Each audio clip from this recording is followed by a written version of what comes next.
Okay, let's go ahead and get started. I want to welcome everyone to the Mental Health in the Online Classroom webinar sponsored by Maryland Online.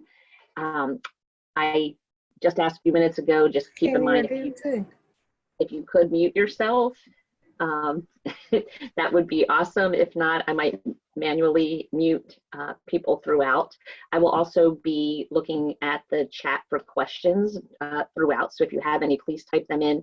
But Stephanie and Emily will ask questions along the way as well, or welcome questions along the way. This is one of several professional development webinars that we are hosting from Maryland Online, and if you have signed up, you will get a list of those webinars, and you will be able to sign up for future ones if you'd like. And if you want to be taken off the list, just let me know. The recording will also be made available on Maryland Online's YouTube channel. We are actually really lucky that Emily and Stephanie agreed to do a take two on this webinar because it was so popular the first time. So there is a recording of the original one as well. So I want everyone to enjoy themselves, and without further ado, I'm going to introduce Emily Rosado, who is a professor of English at Montgomery College, and Stephanie Will, Mental Health Services Program Manager at Montgomery College. I'm going to turn my video off and turn it over to them. So welcome everyone, and take it away, Emily and Stephanie. Thanks so much, Wendy. Hi, good morning, everybody. My name is Stephanie Will, and like Wendy said, I'm the Mental Health Services Program Manager over at Montgomery College. Just so you know a little bit about me, I am a licensed clinical professional counselor in the state of Maryland and have been working in the field for 12 years now. I began my career in substance abuse treatment and then moved into the juvenile justice setting here in Maryland and worked at a juvenile detention facility here in the state. And then about 5 years ago, I moved over to Montgomery College, and I get to put lots of my skills to use, but my job here is primarily doing training, making sure that faculty, staff, and students really understand how best to help each other and how to be successful in a classroom environment, because we know mental health is part of life. And I also want to apologize. I am getting past a little illness, so if I start coughing, I will try to mute myself. Thank you, Stephanie and Wendy. Good morning, everyone. We are so happy to be with you today having this conversation. My name is Emily Rosado, and I teach English composition, literature, and journalism here at Montgomery College. This is my 12th year as a full-time faculty. And I'm also certified in mental health first aid, which is a wonderful training program that Stephanie offers here and is actually an international program that's offered in many different places. It has definitely gained some interest over the past couple of years, so that's great news for us. I also serve on the board of directors of a local nonprofit called EveryMind, which offers counseling services and promotes mental wellness. So thank you so much again for being with us today.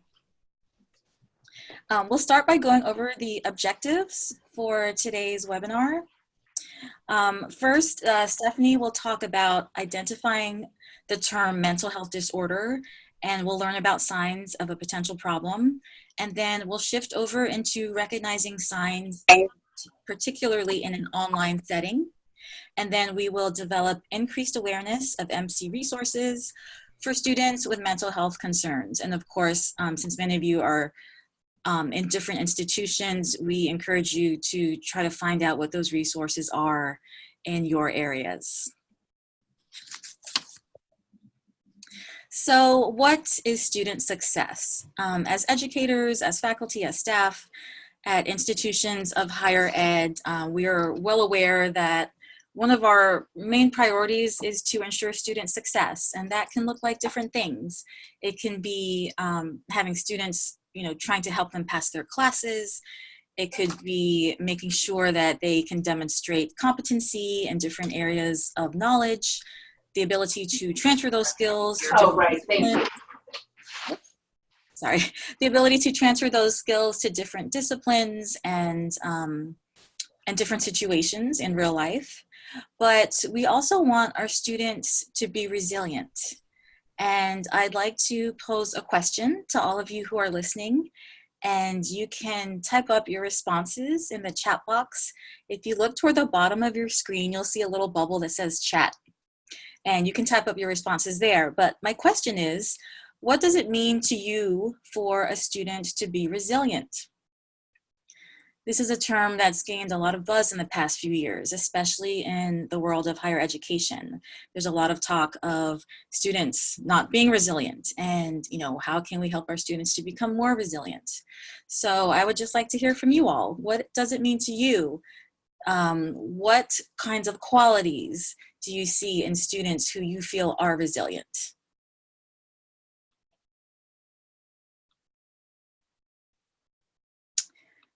Thank you, Dina. Being able to recover from a downturn, yes.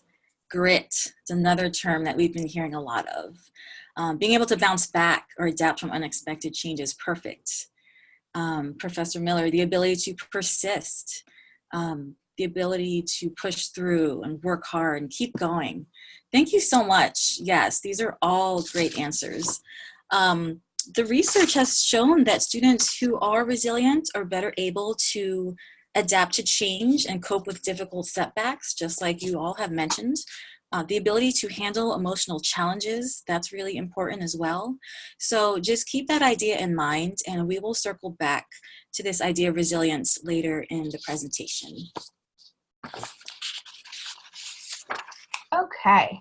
So the reason I like to talk about what a mental health disorder is because there's so much misinformation out there in the world. Every couple years we get a really buzzy mental health term. For a while, everybody was bipolar. And whenever I would talk to one of the students I was working with in the juvenile detention center, I would ask them, well, what does bipolar mean to you?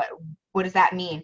And they would say, well, I'm happy one minute, and then the next minute I'm really upset and like yelling or crying. And I'm like, well, that's not actually bipolar disorder.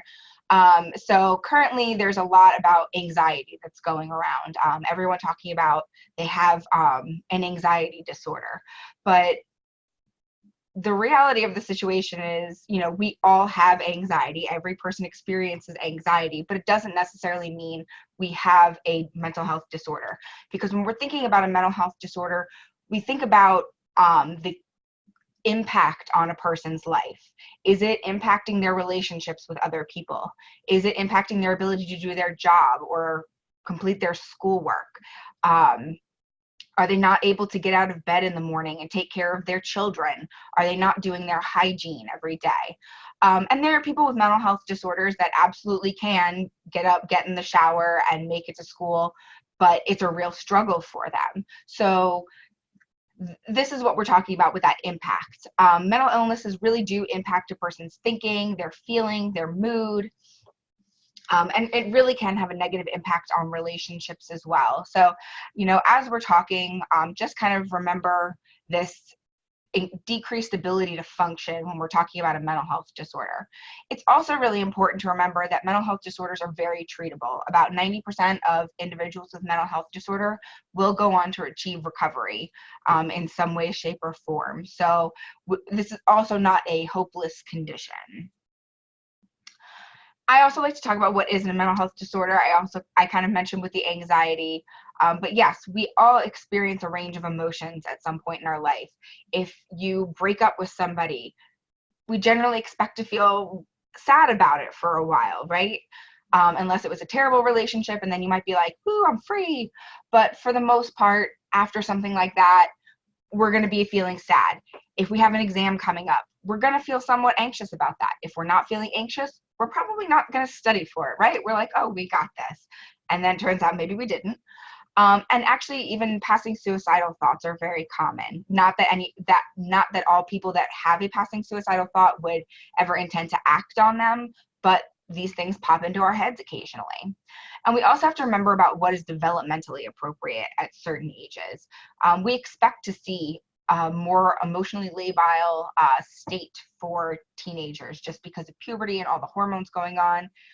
Again, 5-year-olds, we can't expect them to sit still for 8 hours, right? That's just not what a 5-year-old developmentally has the ability to do. I can barely sit still for 8 hours. I can't imagine trying to get my little niece to sit still for 8 hours. So these are all just things to kind of, again, have in the back of your head when you're working with somebody and you're thinking, okay, maybe something's going on with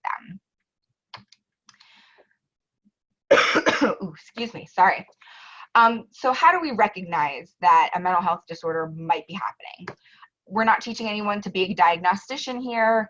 We're not talking about these signs and symptoms in context of any one specific disorder. These are just some general things that you might see, or a person might tell you about, that can be an indicator that, hey, something else is going on.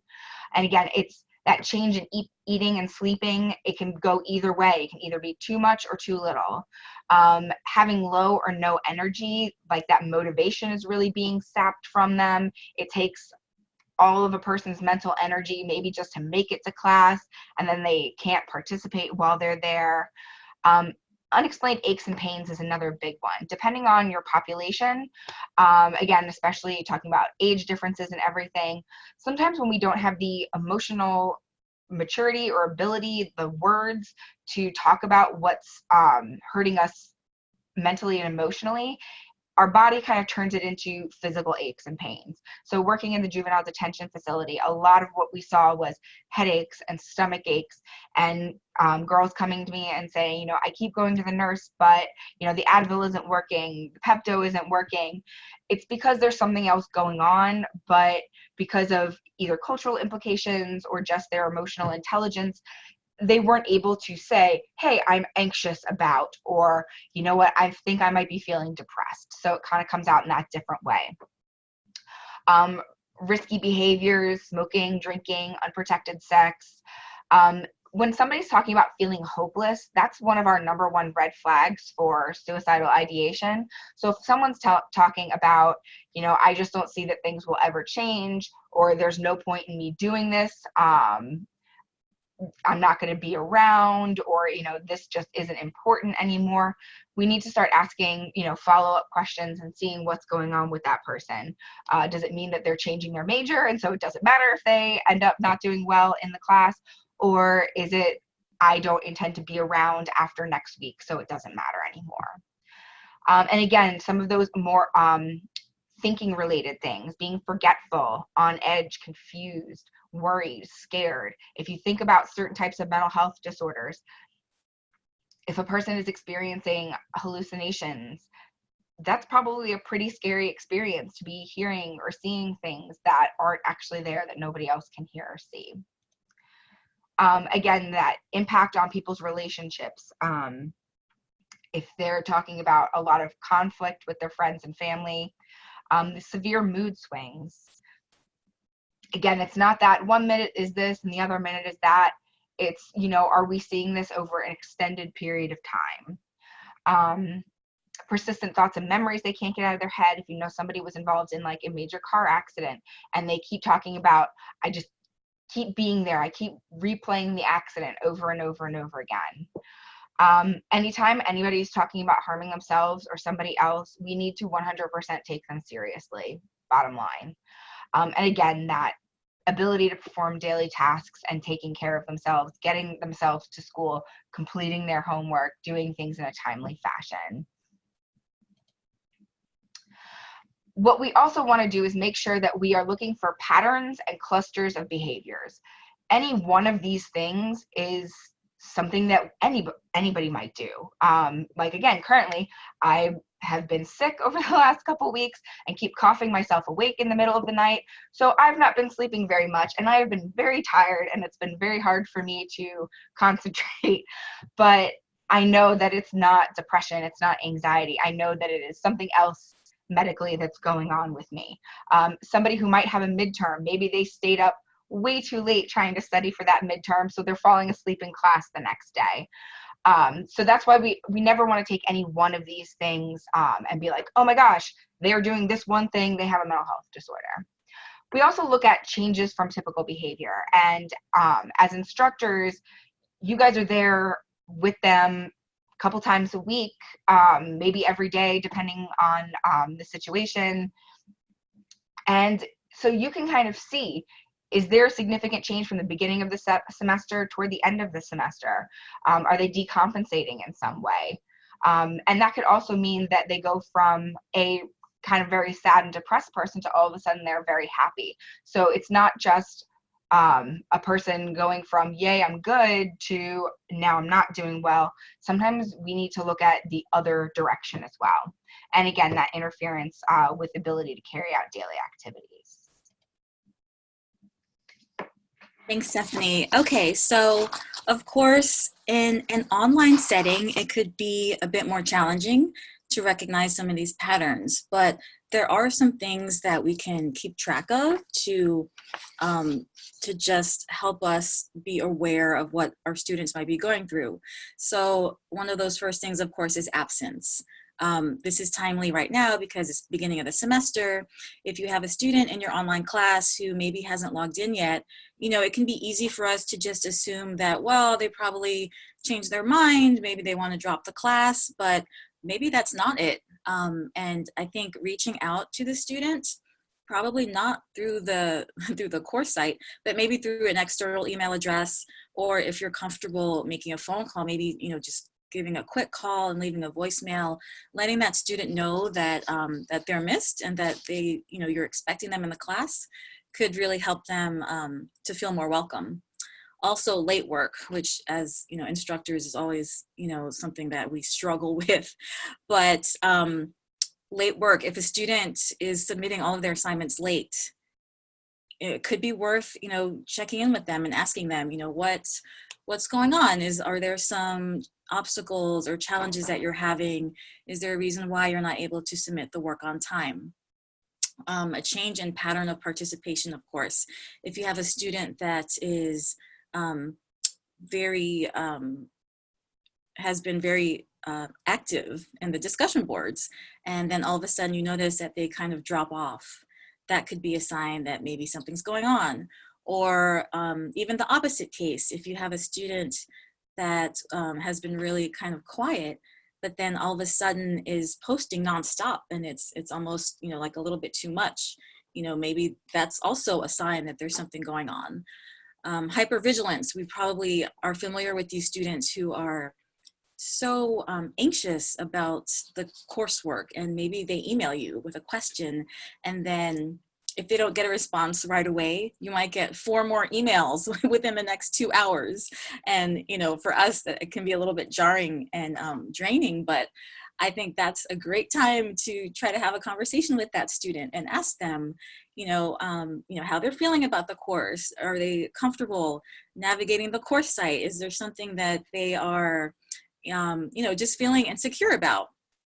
And for those kinds of students, I always like to tell them that, you know, I appreciate their participation so much, but one of my goals for them may be to increase their confidence in their abilities. And I might ask them, well, how do you feel about that? Is that a goal that you think you'd like to work on? So again, just having those lines of communication open, I think can really go a long way in helping a student to feel comfortable. And then inappropriate posts. And by that, I mean really inappropriate for the context of the assignment. So if you're talking about a particular topic and you notice that a student is posting something that's not at all related, maybe has an angry tone, or just, you know, sounds like a long stream of consciousness, again, that could be another red flag, and might be a good opportunity for you to get in touch with the student and just ask them how they're doing and see what's going on. Next slide. Okay, so as instructors, how can we help our students? So there are some things that I feel like has really helped me over the years in helping my students to feel more comfortable. And from day one, I always like to make sure that my online classroom is a safe space. I think it's human nature to want to do well and to put in more effort when you feel like your instructor is really on your side. So what are some of the ways that we can do that? Well, one thing that I have started doing in the past couple years is to include a strength and diversity statement on my syllabus. And if you're interested in getting a copy of it, I'd be happy to email it out. But it's basically a statement that just indicates to the students that that I view diversity as a strength in my classroom, and I proceed to list a whole litany of, of different ways in which I feel like students are diverse, you know, whether it's race, gender, ability, disability, religion, you know, so many different categories. And I tell them that, that I welcome that and that it's valued and that it's a strength, right? Because we all learn more and we all gain so much from just being in an environment with a diversity of different opinions and backgrounds. Also, I know many of you probably already do this, but including a short bio, and if you're comfortable, even a photograph of yourself or a photograph of something that means something to you. I think that helps students to realize that we are a person just like they are. It helps us to appear more approachable. Also, sending a welcome email before class starts. So usually around a week before class starts, I'll send a welcome email to my students and tell them that I'm really excited to meet them online, and I'll give them, you know, any textbook information that they may need. I'll tell them, remind them of the day that the course starts so that we're all on the same page. So, so yeah, just, you know, establishing that mode of communication before the class starts, I think can help put some minds at ease. Professor Miller, yes, I saw your comment. I would be happy to send that out. Thank you so much for asking. So again, and also highlighting some resources on campus. So I'm sure your syllabi have all of the information about disability support services and counseling.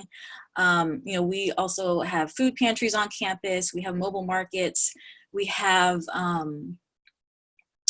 a statement that we put on our syllabus that indicates that if students are having problems having their basic needs met, that they can go to the Dean of Student Affairs and get assistance.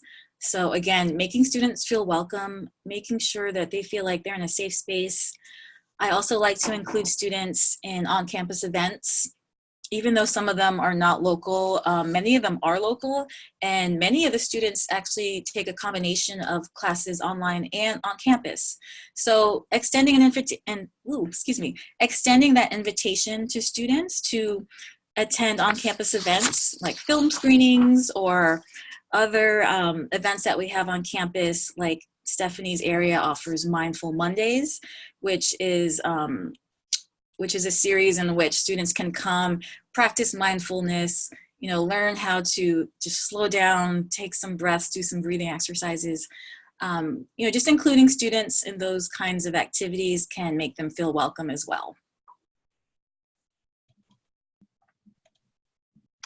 Yeah, and thank you, Emily. I just wanted to add really quickly to what you were saying about highlighting some of the things in the syllabus, because I know at the beginning of the semester, students are bombarded with all of this information and all of these resources that it becomes a little bit like white noise eventually. So, you know, at midterms and things like that, you know, the reminder that, hey, this stuff is out there, I think is really helpful for some of the students. So pointing those out at different points in the semester as well. So now we are maybe concerned about a student. We've noticed some of this stuff that's going on. How do we actually have this conversation with the student? Because this is what people come to my training for. They want to figure out, how do we have this conversation? The most important thing is that you have the conversation. If we notice something and we're not saying something, maybe we're reporting it to our behavioral intervention team or care team. Maybe we're telling our department chairs. We're losing an opportunity to find out how we can help the student. So it's really important that we have a conversation. And in that conversation, remaining calm and non-confrontational. Sometimes it can be about missed work. So if a student's feeling maybe defensive and like, you know, oh, well, like, I'm going to turn it in, or like, why do you care whether or not I turn it in? We just need to remember, you know, to keep our voice even and at an appropriate volume. And even if the student does start getting defensive, that we're not further escalating the situation. Sometimes talking about mental health disorders can be really nerve-wracking. There's a really great website from the JED Foundation called seizetheawkward.org. And it's all about how do we have these awkward conversations with our friends, because it is geared toward the college student. And one of the things that we need to do is appear confident, because if we don't look like we know what we're talking about, or we're looking at our shoes when we're trying to have this conversation, students aren't going to confide in us. They're not going to trust in us. We also like to stay positive and strengths-based. So again, we're probably having these conversations because we're noticing a deficit in some area with the student, but leading with, hey, these are all the really awesome things that I've seen you do over the course of the semester. You know, you were such an involved part of the discussion board. I really loved the tone of all of your papers. Whatever it was that student was good with, lead with that, and then talk about, well, these are some of the changes that I'm noticing in the last few days, weeks, whatever. We also want to empathize with the student. This doesn't mean that we're condoning their behavior. This doesn't mean that we're saying what they're doing is right or wrong even, because, you know, there might be some things that have happened, but what we want to do is let them know that we're hearing what they're saying. So if a student is sending those, you know, 4, 5, 6 emails a day, we're not saying keep sending the emails. What we want to say to them is, listen, I understand. I hear that you are really anxious about what's going on. Let's figure out a way that we can come to an appropriate place for both of us. If we can, give a student options when possible. When dealing with a mental health disorder, oftentimes students end up feeling very out of control, that everything is very external as far as their locus of control, that they don't have control over many things. If we can even just give them control over a very simple something, it can be really helpful. And letting us, if you're in an in-person environment with a student, letting the student know what you're doing before you do it, as long as that's safe. So, you know, the last thing we want to do is if a student's talking, they're opening up, we don't want to push some panic button and, you know, have all of public safety arrive, because that student's going to be really caught off guard. And like, obviously, unless the student is yelling, screaming, you know, and you're feeling unsafe in that situation. But if the student's talking, being calm and appropriate, let the student know what we're doing before we do it. Some things that we shouldn't be doing, like leaving a student alone if they're a threat to themselves.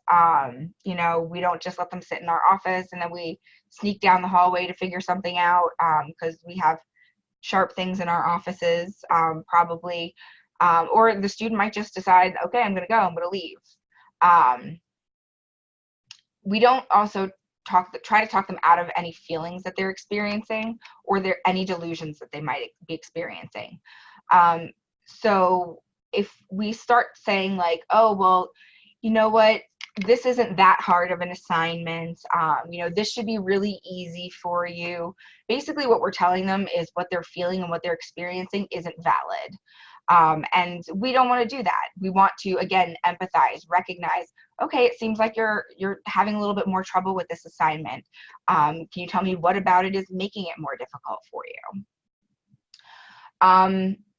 We, again, in an in-person setting, we have to be careful about restricting movement. If we're very rigid in what we want and we want them to sit down, but they're feeling really anxious and they want to pace around, let them pace around. You know, who is it hurting at that point in time? Again, we don't want to let the student wander off by themselves, but if moving around a little bit helps the student feel a little bit calmer, that's okay. Avoiding triggers such as touching. I know some of us are very touchy-feely people, and when we see a student in crisis, you know, we want to give them a hug, or you know, we want to like tap them on the shoulder. But for some people, depending on what's going on, simple touch can be very triggering to them. So, you know, making sure that we are asking before we are engaging in any sort of physical touch, or if we're doing or saying something and you're noticing a change in the student's demeanor, like they're beginning to get defensive or they're stopping talking as much, kind of backtrack from what you were doing and think about, okay, maybe something I'm saying is triggering them. How do we get back to the place where everyone felt comfortable again? Promising confidentiality is a big one. We definitely don't want to do that because we are all mandated reporters. There are things that we have to let people know about. So my kind of go-to line in that respect is, listen, whatever you talk to me about, I'm not going to let anybody know who doesn't need to know. But if we need to keep you safe, or there's some mandatory reporting I have to do, I might need to talk to somebody, but I'm not going to go tell your other professors. I'm not going to tell your classmates. It's going to stay in the group that it needs to stay in. And also making sure you're not putting yourself in danger. I always like to use a Grey's Anatomy example in my training. I don't know if anybody watches this. So spoiler alert, if you haven't caught up on the last 10 years of the show, but there was an instance where the power went out and the chief went downstairs to check it out, never comes back. So 2 interns go down after him. They see him laying there on the floor. The first intern just runs in and doesn't realize that this is, open power and there's water all over the floor. So the intern steps in the water, hits their head, and ends up unfortunately passing away. Whereas the second intern actually stands back, surveys the situation, and then figures out, how do I save this person without further hurting myself? So we need to kind of keep that principle in mind. If you're in a room with a student and they're getting escalated and you're trying to kind of de-escalate the situation and it's not working, and they're saying, well, I just need to go, I need to go. Don't stand in front of the door and try to block them from leaving, because they're just going to go right through you, and then we have 2 situations on our hands. So making sure that you're always aware of your situation, always aware of your surroundings, and you're keeping yourself safe first. Great. Okay, so going back to the things that we can do, let's talk for a minute or two about having compassionate standards. And just to let everyone know, we will have some time for questions. So we'll be happy to answer some questions at the end of the presentation. But practicing compassion by being firm but flexible, I think, is really important, especially in an online setting where we can't see our students. For example, I had a student this semester, I have a student this semester who wrote a very enthusiastic first assignment, and she seemed really happy to be in the course. But then the second and third assignment were completely blank. And so I reached out to her and asked her, if everything was okay, and if, she needed help, or if she was confused about the assignments. And she revealed that, she had just been forced into early retirement because of a major health setback. So of course, as teachers, we want our students to do well. We want to help them. And she was just so appreciative that I emailed her, and she said, I'm going to do these assignments today. If you'll accept them, I'm going to do it. I'm going to get it done. So, so again, reaching out to students, just, being compassionate can go a long way. Also using principles of universal design. One of the main principles of universal design is allowing students to have equitable access. And that can look like having, clear and consistent intuitive course navigation. That can mean, being flexible as far as allowing a student one freebie maybe for late work. Nobody's perfect, and even as professional employees, there are times where we need extra work to do our tasks. So just being flexible, maybe offering one freebie per student per semester can help ease their minds and just allow students to know that we really do want them to succeed. Offering multiple attempts for the first graded assignments. So in my courses, I always start with a syllabus quiz. And I figured that was an easy way for all students to get an A. They read the syllabus, they answer the questions, they all do well. Well, I was noticing that many of them were not doing well on the syllabus quiz, and I was really confused by this. So what I did was I just changed my settings so that students could have unlimited attempts to take the quiz, because really I wanted them to just be aware of the course policies and guidelines, right? It's not about trying to test them and get them to see if they were really paying attention.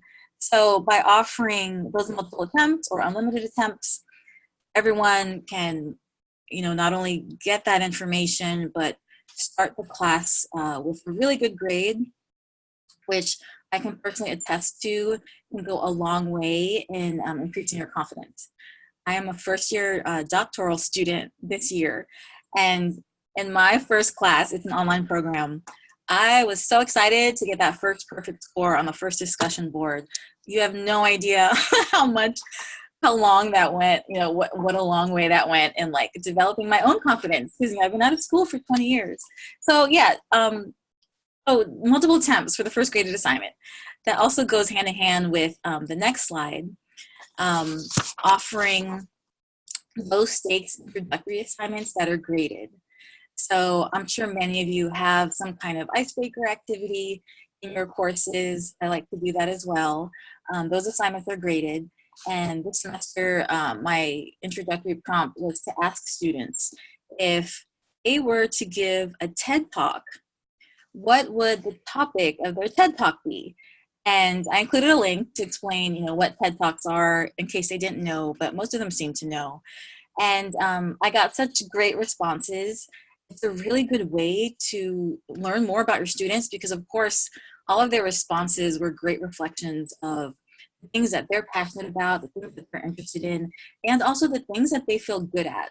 So by being able to share that, we had just a really good conversation, and all of the students were really supportive of each other. So that's just an idea that I wanted to throw out there. We talked about the diversity statement on the syllabus. I also use EveryMind, which is a texting service that you can use with students that allows you to text each other without exchanging any phone numbers. I'm not sure if anyone else is familiar with this. I love it. And I feel like having that open line of communication really helps to ease students' anxiety. Of course, I have to, put certain guidelines. Don't text me after 8 p.m. Don't text me at 5 in the morning. And, for the most part, students are really respectful of that. But I tell them, if they have a quick question or if they have a problem and they just need somebody to talk to, send me a quick text. And I might not be able to text them back right away, but I will get back to them. So that's something that my students really appreciate. We talked about offering a late work freebie. The last item on this list, posting a number to the crisis text line or the suicide hotline. So this is something that I like to do. I like to tell my students that you just never know when you might feel like you're in a crisis. And if you don't have anyone that you feel comfortable turning to, this is a really great way to just get someone on the phone, a human being who can listen to you and talk you through your problems. If they're not comfortable talking on the phone, there's also the text line or the chat line where they can contact someone. And what I like to tell students as well is that you don't have to be suicidal to call the hotline. You can be, you can be a friend of someone who you feel is suicidal. If you don't know how to help them, you can call the hotline. Also, if you just had a really bad day and you just feel like you have no one to talk to, you can call the hotline. And there will be staff there who are trained who can just talk you through that problem and just kind of like calm you down so that you feel like you're not in that crisis state anymore. And I know that as faculty or as staff at colleges, as people who aren't necessarily counselors, sometimes faculty say, well, this is not really our job. This is not our job to be the one to give this information and try to help the student with this. But I really disagree with that. And I feel like as instructors, we're on the front lines. We're the ones who are seeing those students every day or communicating with those students every day. We're the ones who are reading their assignments, especially, as an English professor. I don't know if any of you teach English, but, our students divulge a lot of information in their assignments. And I feel like over the years, they've become a lot more open about their mental health, which is amazing. And I think that's a really good move in the right direction. But we're the ones reading their assignments, and we're the ones that are more in tune with, their day-to-day feelings and demeanor. So I don't feel like it takes that much effort to incorporate some of these things, and just to help students know that we do care about them.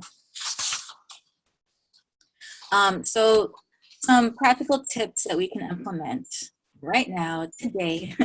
We talked about inviting students to different on-campus events.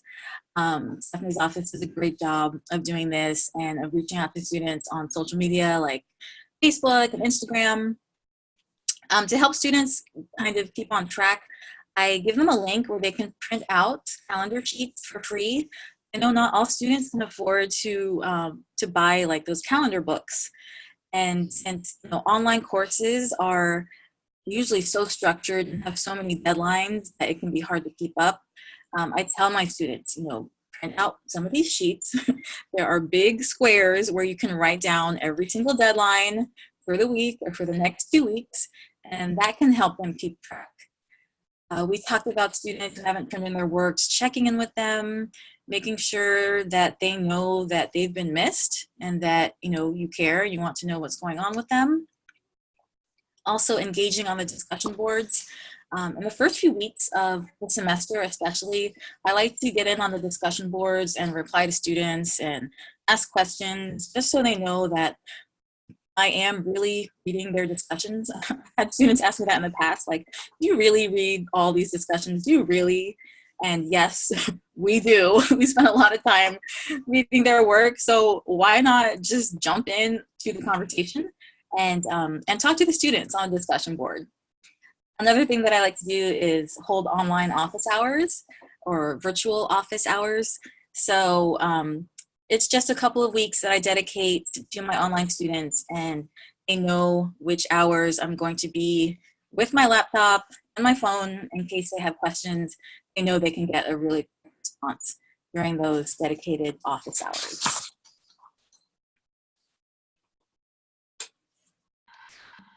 Ooh, excuse me. Didn't cough the whole time until I hit the unmute button. So once we now have recognized what's going on with our students, hopefully we've had that conversation. The important thing is to then know what to do with them, where to send them, because again, you guys aren't necessarily counselors. I don't know who, what the makeup of everybody who's on today. Maybe there are counselors. But we don't expect you to become your student's therapist. That's not realistic. That's not what you are trained for. We ask you to be a human, a compassionate human being who wants to help.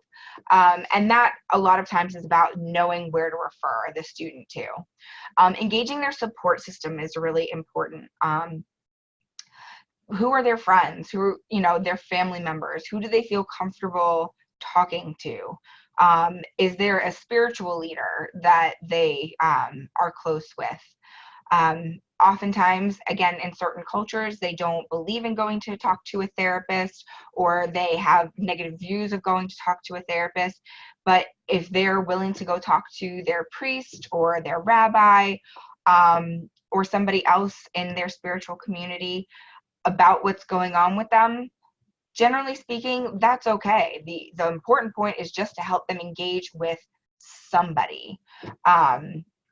And we would hope that, maybe that spiritual leader would then potentially refer them for some professional counseling services if they need it. But oftentimes, many training programs do have pastoral counseling type programs and courses. So it's, again, better than nothing for sure, in my opinion. Are they already seeing a therapist or a psychiatrist? If they are and they're struggling, when was the last time you saw them? Maybe you should call and see if you can make an appointment that's sooner than the next one you're supposed to be going to. If not, where can you find a therapist? At Montgomery College, on the Student Health and Wellness Center website, we could have information about all sorts of different types of therapists in the community. So students can go there. They can go to our counseling and advising office and speak to somebody there that can help them kind of navigate that as well. I know some schools like CCBC have these wonderful navigators on campus that help with that. So, you know, we're not asking you to necessarily sit down and make the appointment with them, but at least being able to direct them to who on campus or online can help them get that information. Again, Emily mentioned the hotlines, the suicide prevention lifeline. For a while, I feel like everybody knew the number because of that Logic song, but I'm finding that people have slowly forgotten it. So again, having it on a syllabus, asking your students to put it directly into their phone. So that way they don't have to go looking for a syllabus. They can put it under a secret name or whatever, but they can have it in there. The crisis text line is 741-741, so relatively easy. Just text START and somebody will be there. Again, like I mentioned, we have counseling and advising on our campus. We have the Shaw Center website. We don't have a physical student health and wellness center at this point in time, but fingers crossed, very soon, hopefully. But again, everyone's campus is going to have different types of things. I know Howard actually has a counseling center on their campus. Prince George's County has some substance abuse counselors, I believe. So just finding out those different things. And if there is a life-threatening crisis, call 911 and campus security. If a student says that they've taken a whole bunch of pills, again, in an online format, the best we might be able to do is call in a welfare check on our student because they're not sitting right in front of us. And that's something that we can definitely do. In Montgomery County, we have what's called crisis intervention trained officers. And I know that that training is becoming more and more popular around the state, which is really encouraging because it's a 40-hour training program specifically dedicated to de-escalating a mental health crisis that our officers are going through. So, in Montgomery County, when we call 911, we can always say, hey, this is a mental health emergency. Can you send a CIT officer? So there's a lot of different things that we can do. And making sure your campus security knows what's going on. I'm sure that's the most polite and respectful thing that we can do, and not have, you know, an ambulance coming or cop cars coming onto campus and campus security is like, what's happening?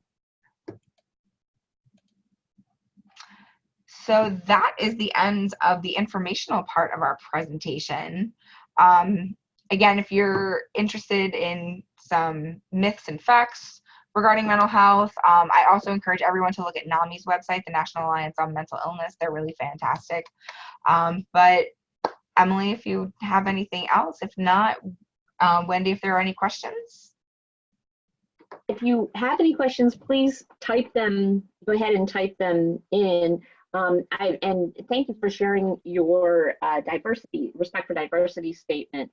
I just had a quick question, and that is that just a voluntary thing that you do, or with regard to a diversity statement, as well as posting resources for any kind of mental health, are there institutional requirements? And forgive me because I'm not part of an institution, but are there institutional requirements or middle stage requirements or anything along those lines, or is this still only voluntary?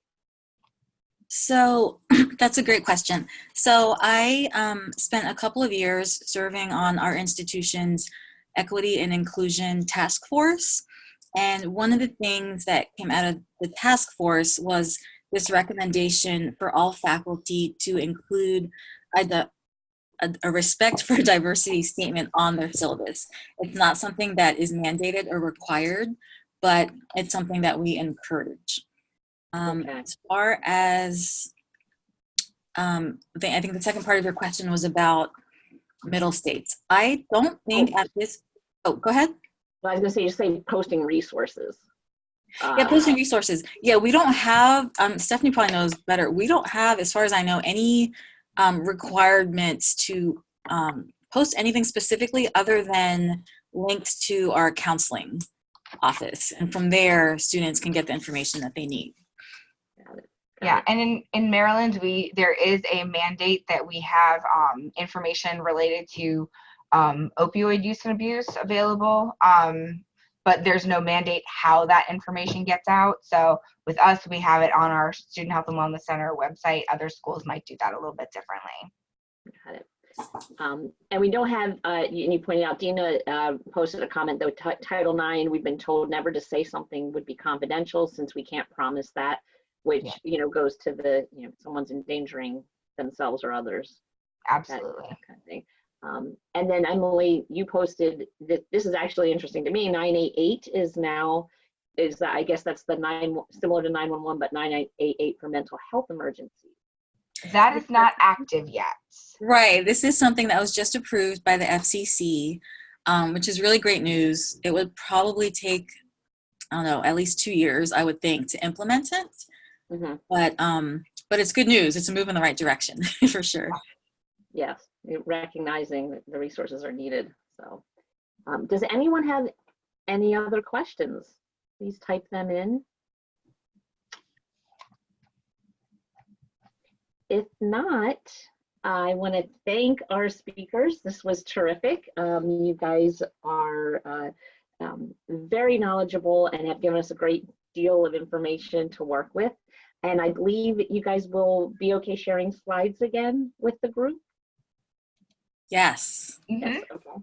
So if you're on the call, and there are several registrants as well who aren't on the call, we will send the link to the YouTube channel for the recording as well as the slides. And thank you very much, Emily and Stephanie. Thank you so much for having us. Thank you, Wendy, and thanks everyone for tuning in. We really appreciate your taking the time out of your day to just learn more about this topic that we're both very passionate about. Absolutely. Great topic, great speakers. Thank you all. Thank you so much.